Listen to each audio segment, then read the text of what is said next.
D1 Vainglory World Championships. We finally got it started. It was a hell of a night. Lots of technical difficulties causing havoc with this broadcast. It turned into a bit of a cluster. I wasn't able to bring you live thoughts as I wanted to because I finally said forget it and went to bed about 3 hours, three and a half hours after they were supposed to have started the first match. We finally get a match on stream. It was the alternate stream. We didn't even get the full first match. Their crew didn't even know about it. Suije was actually broadcasting on Periscope at the time just to kind of keep people entertained as we were waiting, and he found out that they were playing the off-stream match while they were trying to fix the mainstream technical issues that they had. But we finally got it started. So here's how this is going to work. I am basically going to give my breakdown, my thoughts, observations, whatever, on each series for the day. The order I'm going to go in is just kind of Group A, Group B, Group C, Group D as I watch the VODs throughout the day. So I'll be releasing these videos throughout the day. I'm sorry, not videos. I guess they are kind of videos on YouTube, but the podcast. So I'm going to, so you can skip around however you want. If you're not interested in all of the matches, that's fine. But basically, each episode will kind of recap the series. Now, to clarify a few things for you, the day one games, or the day one matches, were all best of two. Didn't matter if it was 1-1 at the end or anything like that, unless it came down to a tiebreaker, which we haven't had yet. But it was a round robin.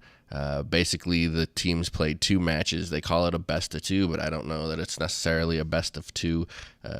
You can't have a best of an even number.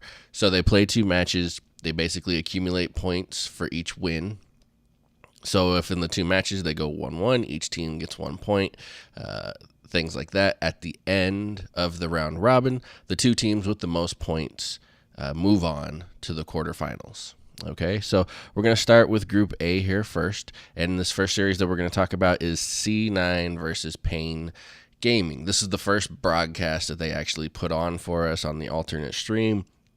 Unfortunately, we didn't get to see the draft for Game 1. Even if you go on YouTube, the Game 1 match actually starts about 9 minutes into the match, so I can't give you a whole ton of breakdown as far as how the game went.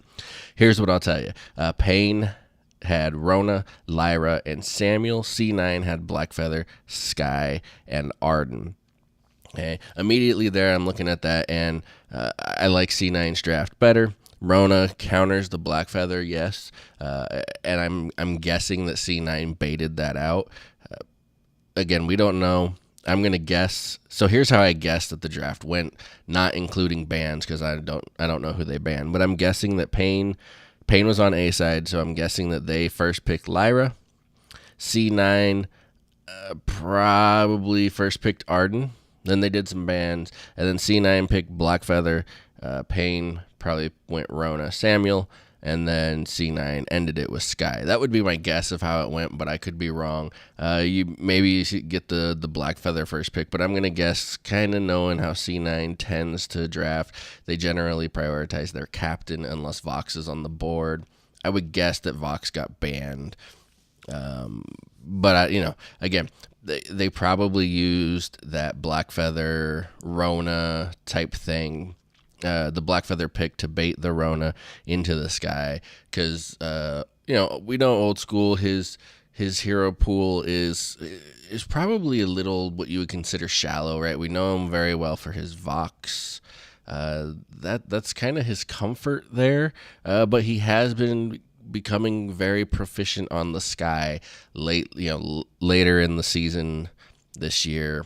So I'm not surprised that they went with the Sky. But we all know that they want old school on Vox if they can get him on Vox. So, but that's what the comps were. The Sky counters the Rona well. Samuel, to me, doesn't do much into that comp. Even like the Blackfeather Arden, if Sky was last picked and you don't know that you're going Sam into Sky, I don't necessarily like a Samuel into Blackfeather comp. a couple of Rose offensives or the Feint of Heart. Yeah, I think Feint of Heart, or is that his heroic perk? I don't know. The little dive execute move that Blackfeather does, jumps on Samuel really quick. It makes it hard for Sam to kite back, so especially with the Arden who can slingshot him in there. So I just really don't like the Samuel pick, but I can kind of understand it. Maybe you wanted Rona as your tanky front line with Samuel to kite around, things like that. So anyway, I prefer the C9 draft in this match. Now, C9 just dominated this match. It really wasn't even close. If I recall correctly, Payne ended the match with 2 kills. The second kill being Joseph getting a little cheeky and diving the base to get a kill on their final crack and push. He did actually pick up the kill, but he wasn't able to get out of the base before he died. And maybe he died because he didn't want Gabe Vizzle to be the only feeder on the team, since they had only given up 1 kill to that point, and it was Gabe Vizzle. But convincing win from C9. C9 just looks so strong right now. Everything they do is the right decision. They've just dominated, but frankly, we expected them to dominate their group. I don't think anybody thought that Payne Gaming or Elite 8 was going to give Cloud9 much of a chance. I called it when the groups first came out back on the Time for Rolling podcast that this was basically it was C9 winning. It was going to be an easy tiptoe through the tulips for C9 in this group. So not surprised there. So game 2, do have the draft here. So C9 on A side, they ban Churnwalker, then Payne bans Arden. C9 picks Vox, no surprise there. We know that they love Vox for old school. Payne goes with Blackfeather. They then ban Fortress. C9 bans Kashka. Payne picks Lyra. C9 follows it with Petal Kath. Not surprising there either. Petal is a great counter into Blackfeather, and really a great counter into a lot of the melee heroes. But Vox and Catherine is a comp that C9 runs all of the time. Sometimes with Fortress, but Fortress was banned. We've seen it with Kashka, seen it plenty of times with Petal. So this is your classic C9 comp that we're seeing here. And then Payne rounds off, with their last pick, they go with Alpha, which is, to me, a horrible pick. I don't know how that was supposed to work at all. You already had Petal on the board. You already had Kath on the board. You already have Vox on the board. It's just, I don't know, just not a good pick in my opinion. And it kind of proved that to be that throughout this match. One interesting thing that I noted that I'm not saying is wrong, like I've done it before, I think it works well, but it's not something that you normally see.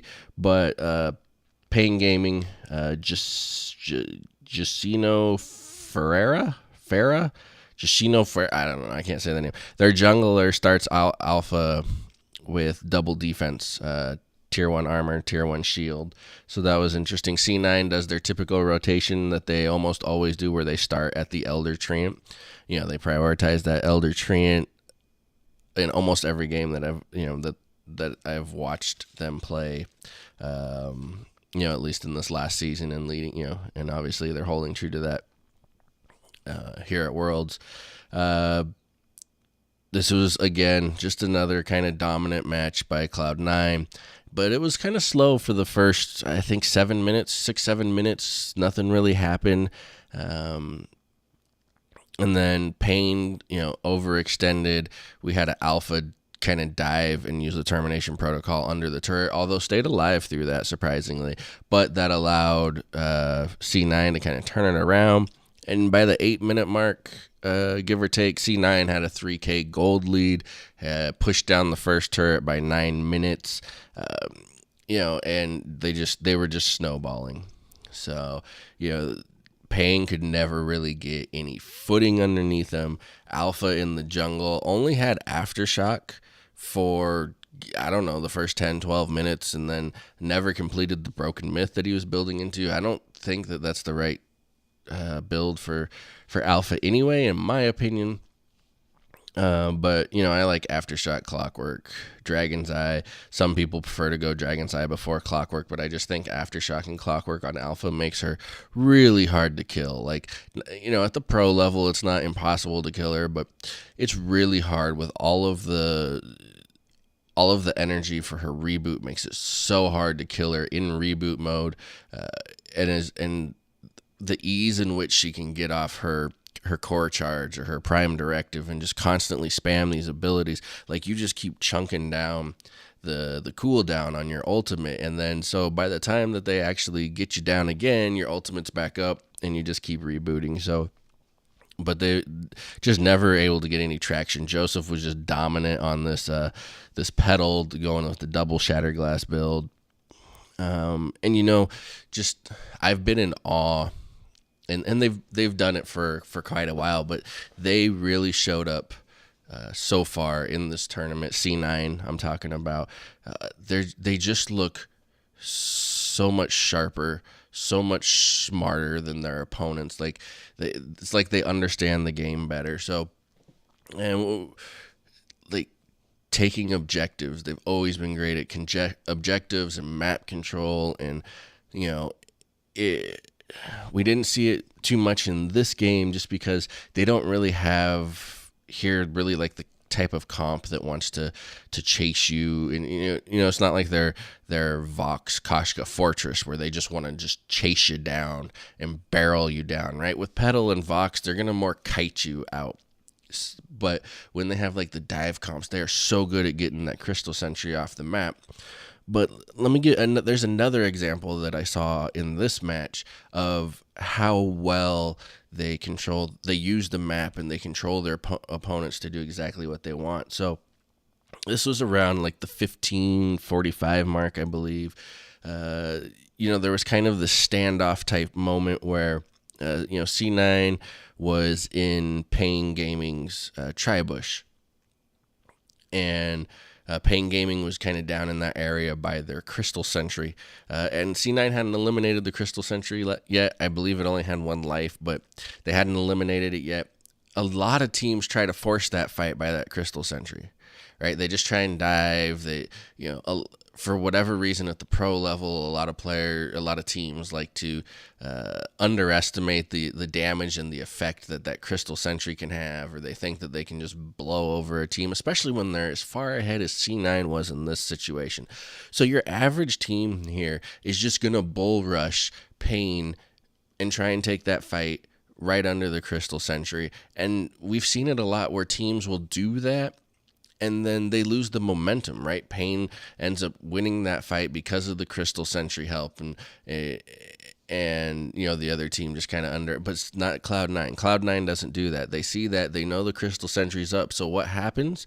Old School, and then followed by the rest of his team, but they instantly make a beeline towards the lane. They start pushing in on the choke point turret, because by this time they had turret 1 and 2 down. And they just start pushing the lane. They force Pain Gaming to come up into the lane to defend their turret, right? It's almost like chess, right? So instead of forcing the fight where Pain wanted them to do it by the Crystal Sentry, C9 rotates up into the lane, which, basically it's like moving your bishop and putting your opponent's king in check, which forces your queen to move in front of the king, right? And it's just like they manipulate this game so well, and they're so far ahead of their opponents in this. But they go up to lane, they start pushing hard in the lane, which forces Pain to come up. And what else is Pain supposed to do, right? You can't just sit down there and give up the choke turret, right? So they come up, they defend. Honestly, I think Pain probably got a little over aggressive. They didn't just go clear out the lane, so there wasn't any way for C9 to push, but a fight breaks out in the lane. C9 ends up getting 2 kills and the choke turret just off of that movement, where a lot of teams fail to make that strategic move up into the lane. They just try and force the fight by the Crystal Sentry. Pain Gaming shows a little bit of life in this game, right around the 18-minute mark, give or take. They managed to steal the Kraken away from Cloud9. Sir Mustard dives in there as Blackfeather, manages to get the last hit on the Kraken, which kind of just delays the inevitable, right? Because right after that happens, Cloud9 picks up 2 kills. They finish off the Kraken. The next team fight results in an ace. Cloud9 pushes down the final 2 turrets, takes the crystal, and walks away from this series with 2 points. So that's the recap for C9 versus Pain Gaming. Thanks for following along. I am Belligerent. This is the Q Vainglory World Championship recaps. See you on the flip side.